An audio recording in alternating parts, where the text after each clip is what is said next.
29 de enero de 2024. Es el último lunes de enero de este primer mes del año, que ha sido intenso, caluroso, agitado, vertiginoso. Así que estamos con Pepe Out y Jaime Del Olio para analizar este mes. Y déjenme hacer una enumeración gruesa. Si uno dijera los 4 grandes temas de este mes, o las grandes controversias, podríamos decir, desde luego el caso Convenio, que volvió a propósito de unos audios, de unos WhatsApp más bien, que parece que indican que la moneda sí sabía de este tema antes de lo que suponíamos. Luego está, desde luego, el tema de las pensiones de gracia, que también ha generado mucho revuelo después del informe de Contraloría.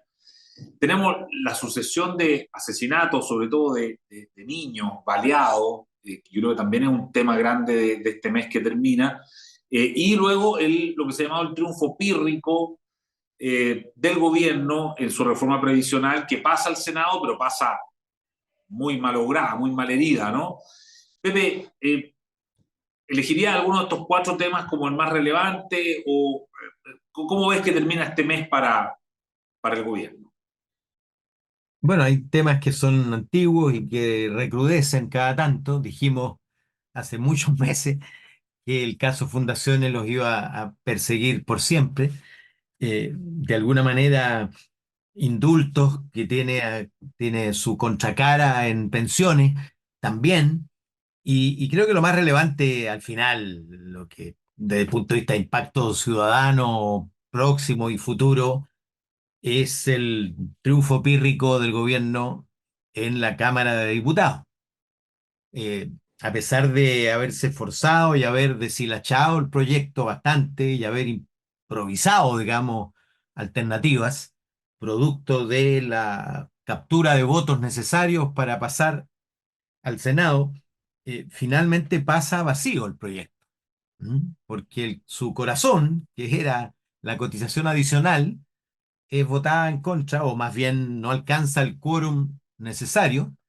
El quórum, tú sabes, hoy día para ley orgánica es quórum calificado, es decir, la mitad más uno de los miembros titulares, y allí consiguió mayoría de los presentes, pero no mayoría eh, calificada. Y por lo tanto, de alguna manera lo que ocurre es que la negociación en el Senado comienza de cero. Es decir, es como si nada hubiera ocurrido en la Cámara de Diputados. Es decir, el argumento al que aludíamos la semana anterior, que es que se perdió un año y medio en lugar de indicar el proyecto que ya había pasado por esta idea de los gobiernos de comenzar de cero. Aquí se pierde otro año y medio, ¿ah? Y se comienza de cero la conversación, porque obviamente eso va a permitir que se converse, por ejemplo, antes de la distribución de la cotización adicional, pensar si acaso no conviene o no es más adecuado, como lo ha planteado el propio Oscar Landerreche en una muy buena columna Muy el comentada. sábado en La Tercera. eh, si acaso no corresponde hacer solidaridad más bien con impuestos generales, sobre todo luego de establecido la PGU, porque la Claro. PGU lo que hace es ampliar el pilar solidario hacia la universalización, aunque todavía incompleta, pero si la hiciéramos completa la universalización, la verdad es que es mucho más redistributivo que hacer la solidaridad con las cotizaciones de las personas. ¿Mm? Evidente. Eh, Además que el problema que sigue pendiente, antes el problema eran las pensiones más bajas. Hoy día el problema son las pensiones medias. Es decir, de aquellos que efectivamente tienen empleo regular durante un número significativo de años, sueldos sobre el mínimo y que alcanzan pensiones muy lejanas del ingreso de sus últimos 5 años. No es el caso de los más vulnerables, porque al ser beneficiados todos ellos por los 250.000, ya solo la pensión garantizada universal pasa a ser una parte muy importante respecto de su ingreso previo y por lo tanto las tasas de retorno allí son muy altas y por lo tanto el problema que persiste es más bien el de los sectores medios y por lo tanto si tú haces solidaridad intrageneracional, es decir, con la cotización adicional de todos nosotros, se luego se reparte focalizadamente dándole más o lo mismo a los que cotizan menos que a los que cotizan más, lo que estás haciendo es desestimando en favor de los más vulnerables, cuando lo que tienes que hacer es más bien focalizarlo en los sectores medios. Ese es el problema pendiente, creo yo. Y entonces la discusión va a partir desde allí. Y no hay nada resuelto. Walker ya decía, mire, partimos de 2-4, no de 3-3, ¿ah? Eh, partiendo la conversación. Tú sabes que Claro, cuando las conversaciones parten de un punto, nunca se detienen allí. Entonces, claro. es un triunfo pírrico en el sentido de, como tú bien lo decías, el general Pirro perdió casi todo su ejército ganando esa batalla y por lo tanto es algo muy parecido a lo que le ocurrió al gobierno. Es decir, se le cayó todo, pero ganó la batalla, pero casi quedó inerme. Claro, Y pero se reinicia. Se claro. aprieta reinicio en el computador que lleva el trámite de la reforma de pensiones, que insisto, sigue siendo la única carta que le queda para la relevancia histórica de este gobierno. Muy bien, Jaime, de los cuatro temas propuestos, ¿te interesa hincarle el diente a ese mismo o querés ir por otro? Pues podemos, obviamente, volver si es necesario, pero ¿cuál Déjame te ir por gusta? otro. Sí, déjame ir por otro porque tiene razón Pepe, lo hemos hablado harto. La pensión, la PGU, digamos, va el 1 de febrero a subir a 214.300 más o menos, con lo cual va a quedar muy cerquita de la línea de la pobreza, que son 216.900.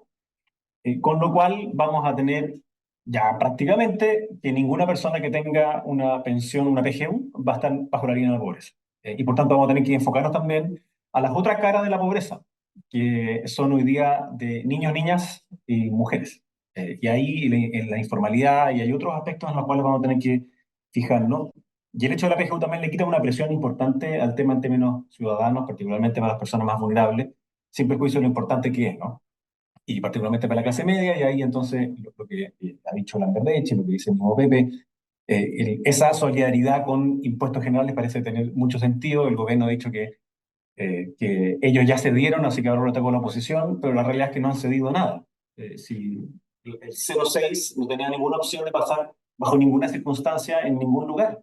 Entonces tiene razón el senador Boca, parte en 4-2, pero 4-2 de verdad, porque había un 3-3 que era con letra chica, eran tres a este fondo de solidaridad y los otros tres no iban a la cuenta individual, era como 2-1 iban a la cuenta individual.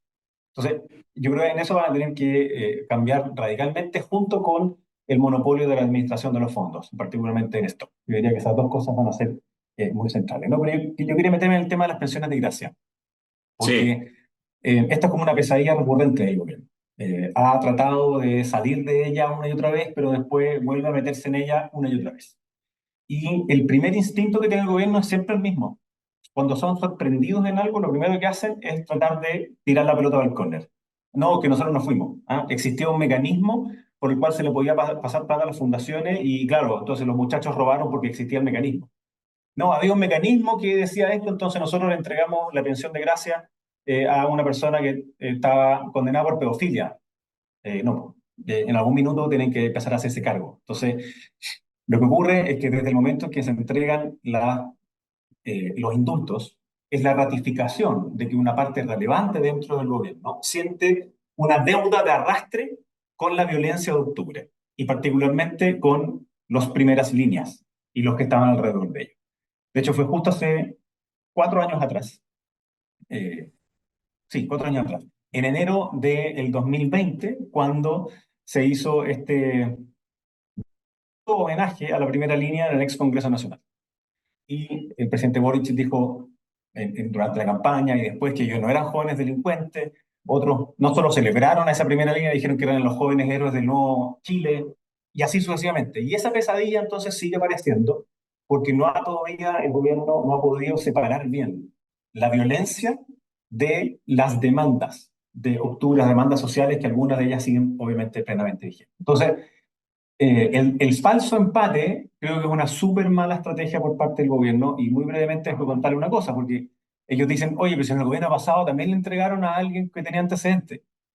Primero hay que recordarle, porque en chileno esto se dice hacerse los Larry, ¿ah? Como que tratan de hacerse los lesos. Quienes escribieron cada una de las letras de la indicación que se aprobó en la ley de presupuesto fue la izquierda, cada una de ellas. Quienes la aprobaron fue la izquierda. Nosotros dijimos que era inconstitucional, porque además estaba dando una labor al INDH que no correspondía, y había también un gasto adicional. Estaba en el límite, qué sé yo, pero quienes lo aprobaron fueron ellos, quienes lo exigieron fueron ellos, y quienes abusaron también fueron ellos ahora. Por tanto, no se pueden desentender de ser los autores intelectuales y materiales de eso. ¿Y qué fue lo que nosotros sí hicimos como gobierno? Tomamos esa, que teníamos la obligación de ejecutarla, y pedimos que cada una de esas personas tuviera que asegurar, o más bien certificar, cuál había sido el daño recibido. Contexto de nuevo, personas que tuvieron algún daño producto de las manifestaciones, y entonces se le da una restitución, una ayuda, digamos, frente a eso. Y en el gobierno, entonces, nuestros fueron 147 pensiones a casos graves y gravísimos. Por ejemplo, personas que habían perdido un globo en el violencia. Entonces, el tema de la antecedentes penales no era en ese momento relevante. Este gobierno lo que hace es que toma todas las pensiones que se habían entregado antes, les duplica el monto y agranda, y entonces empieza a entregar a personas que tenían daño leve.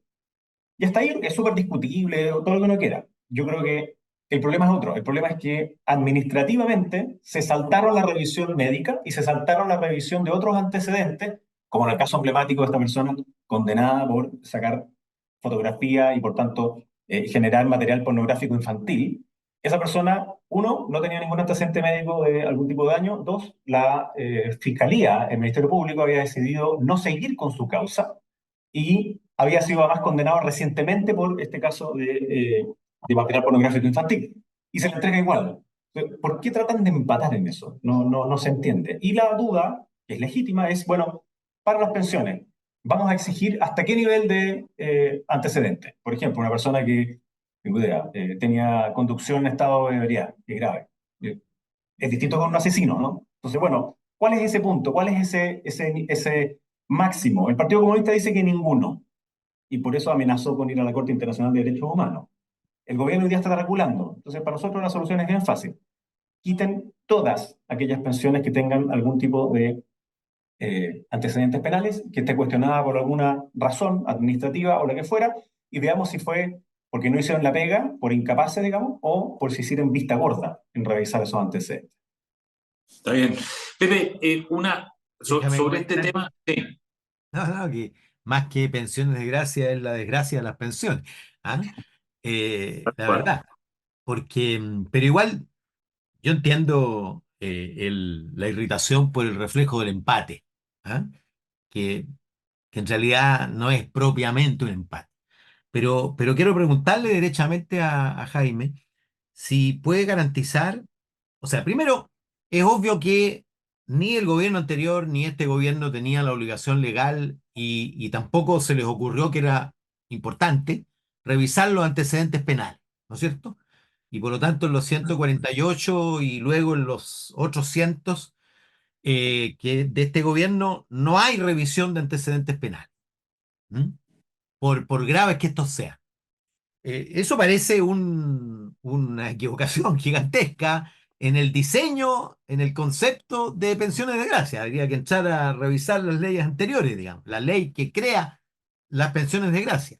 Y por lo tanto que le entrega al presidente la posibilidad de entregar una pensión vitalicia a un delincuente. ¿Mm? Y ahí habría que entrar a modificarlo, porque por lo menos desde la sensibilidad actual eso parece insólito. ¿Ah?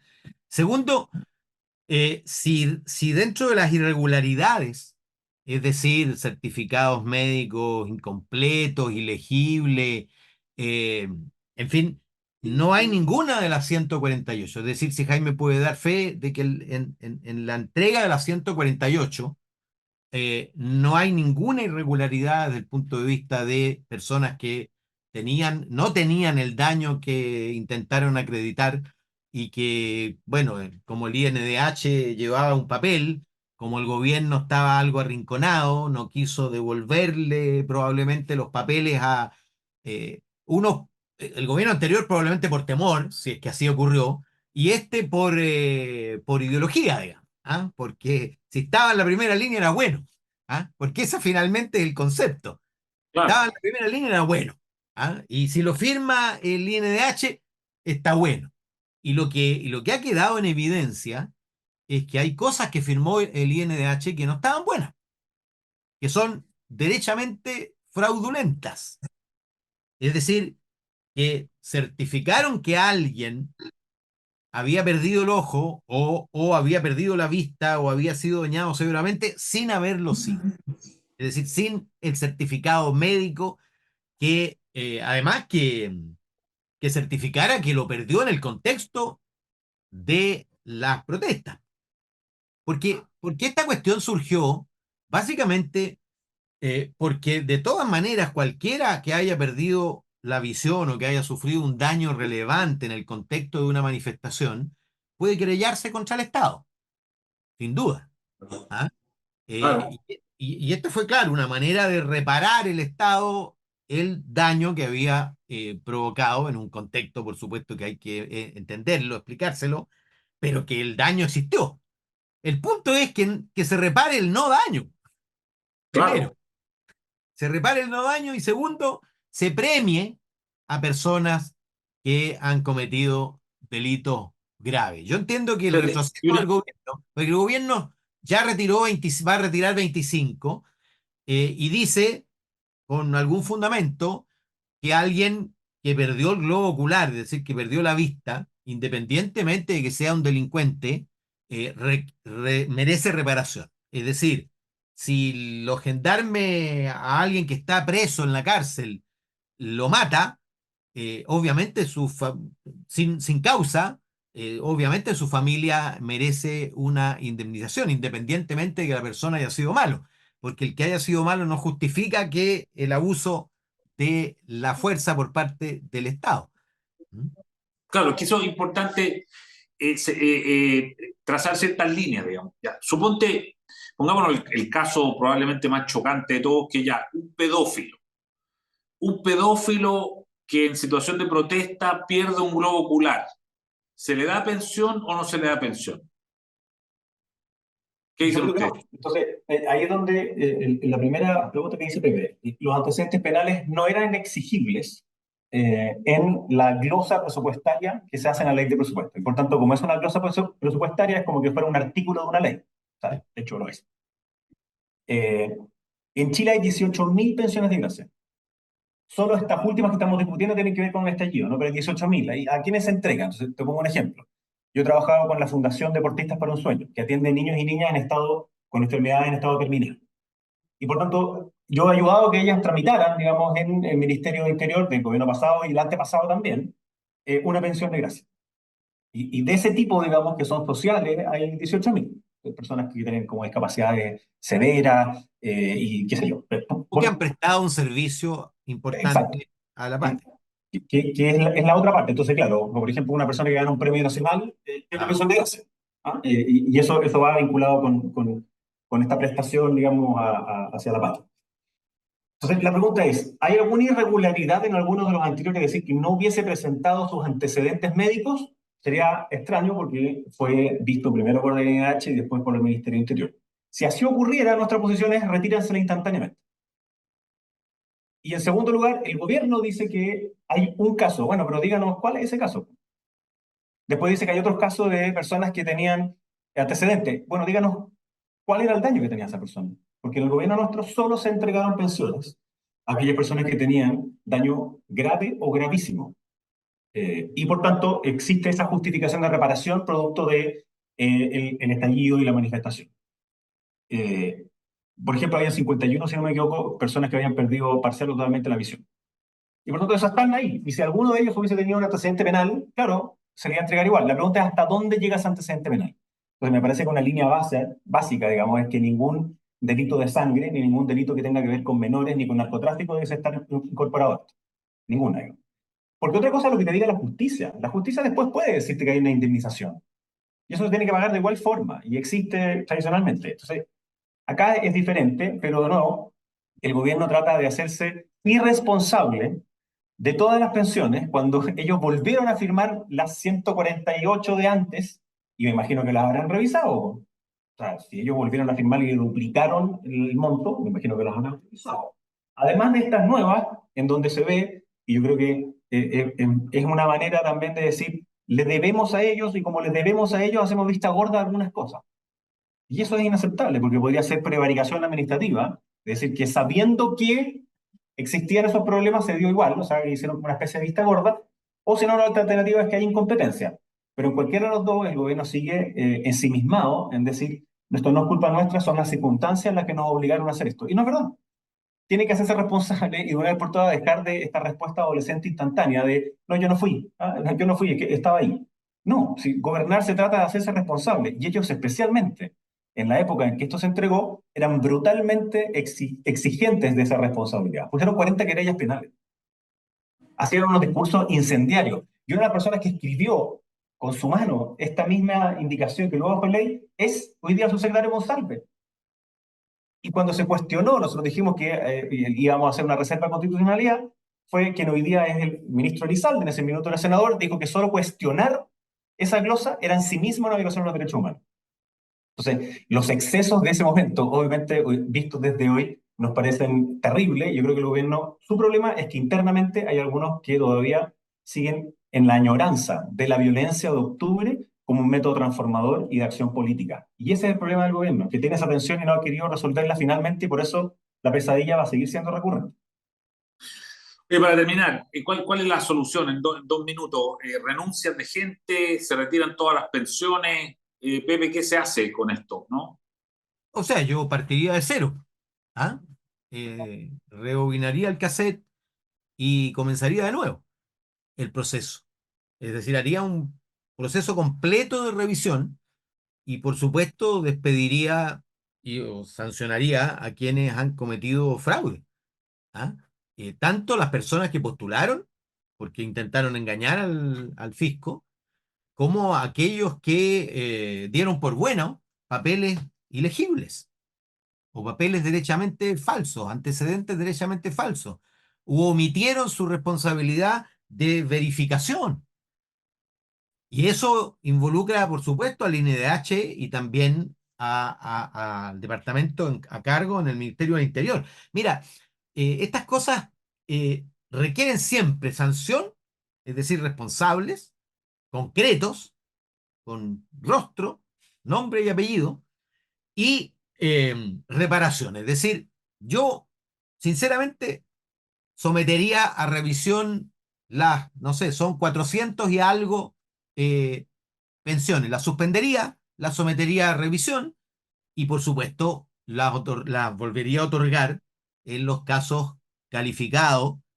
Eh, creo que fue un error la incorporación del daño leve, porque por ahí se le filtró muchísimo, porque obviamente es más difícil demostrar un daño permanente. Además, no se sostiene que tú recibas una pensión vitalicia por un daño provisorio. Se sostiene Ah, que recibas una pensión vitalicia por un daño permanente. lógico. Jaime, No, soluciones. yo comparto plenamente lo que dice Pepe, y por eso que nosotros salimos rápidamente frente a esta embestida del gobierno, que fue una coordinación del comité político completo. Salieron a decir esto. Y además es curioso porque ellos salen a decir, ¿cómo es posible que ustedes le hubieran entregado una pensión a alguien con antecedentes? Perdón, pero si ellos lo estaban haciendo en ese minuto. Ellos fueron nada más los que idearon eso. Y ocultaron una cuestión o sea, de partida desinformaron en algo cuando dijeron que no era necesario comprobar ningún tipo de daño. Eso no es verdad porque en el reglamento que se había escrito sí estaba. Entonces después tuvieron que regular. Pero lo que se conoce hoy día es que el gobierno supo, en el preinforme de la Contraloría, supo en octubre del año pasado. Y recién salió ahora en enero. O sea, ¿y entre medio qué? Entonces, cada vez que el gobierno va y tira una gotita y dice, no, es que, oiga, y llamaron a todos los periodistas en off y decían, no, es que hay unos que también son del gobierno de Piñera, mire, mire. Pero, perdón, ¿de qué se trata esto? ¿De una lógica como amenazante? O sea, el gobierno tiene que hacerse cargo, tiene que retirar no solo 25, sino que todas aquellas que tengan esa antecedentes penales y todas las que están cuestionadas instantáneamente y revisar todas las demás. O sea, y eso lo debería haber hecho hoy día a las 8 de la mañana. Sin embargo, hizo 25. ¿Por qué? Solo lo hicieron porque los pillaron, ¿no? Solo lo hicieron porque hay una controversia pública. Es por presión, no por convicción. Y existe la presión por el otro lado. Y el PC le está diciendo, si usted retira una que hubiese tenido antecedentes penales, no lo dicen así, ¿no? Pero dice que estuviera bien otorgada, dice. ¿Qué significa bien otorgada? Bueno, ellos van a ir a la Corte Interamericana de Derechos Humanos, dijeron. Entonces, adentro del propio gobierno está el problema. Y para los ciudadanos es, bueno, ¿en qué quedó? ¿En qué quedó la persona que estaba vendiendo en su local en el centro de la ciudad y que lo despedazaron? Ellos no tienen una pensión de por vida y, sin embargo, le afectaron también su capacidad de trabajo, al menos por una buena cantidad de años. Entonces, ¿qué tiene que hacer el gobierno? Yo comparto con Pepe, tiene que haber responsable. Y si hay alguna responsabilidad para atrás, es decir, hubo alguna falla en el pasado, en donde cuando nosotros estábamos en el gobierno, que retiren instantáneamente esa pensión. ¡Pum! Esta cuestión, Eduardo, tiene dos aristas que son súper sensibles. La primera que ocurre en el contexto de la discusión sobre pensión. ¿Mm? Claro, Y por lo tanto, claro, habla de una cierta ineficacia estatal, ¿ah? Que debilita, obviamente, la discusión sobre la reforma. Y la segunda, esta opción por ser reactivo que tiene el gobierno. Porque cuando tú, y esto lo vimos con el caso Fundaciones, que ahora se ha ido aclarando que la información era bastante anterior, con este caso y con otros anteriores, de, de esperar a que reviente para reaccionar, en lugar de reventar tú mismo el absceso. Cuando tú revientas el absceso, tú, bueno, tú sabes de eso, tienes mayor posibilidad de control. ¿Ah? claro, Y el gobierno siempre espera, callado, ¿ah? Como decía Jackson, o Crispy, perdón, tiene carácter de rumor, ¿ah? claro. Y entonces, claro, cuando ya no es rumor y pasa a ser algo de la prensa y entonces de la escena pública, recién ahí tu reacción. Y yo creo que el gobierno debiera ser él el que haga ver el absceso y debiera ser él el que lo supure y lo vacie de pus, etcétera, etcétera. No quiero ensuciar este. Claro. Que no, nos van a censurar, digamos, por la fealdad, digamos. ¿Ah? Oye, no, clarísimo, muy interesante. Yo creo que este tema va para mucho rato todavía, así es que vamos a estar encima y atentos con eso. Y así que bueno, muchas gracias. Estamos terminando enero. Viene febrero, vamos a tomar un par de semanitas en febrero de receso, pero ya le avisaremos con anticipación. Y por ahora, muchas gracias Pepe, muchas gracias Jaime, que tengan una buena semana. Cuídense del calor santiaguino y nos vemos la próxima. Chao, Que estén chao. bien. Chao. El Líbero, la realidad como no la habías visto. Haz que estos contenidos lleguen más lejos haciéndote miembro de la Red Líbero.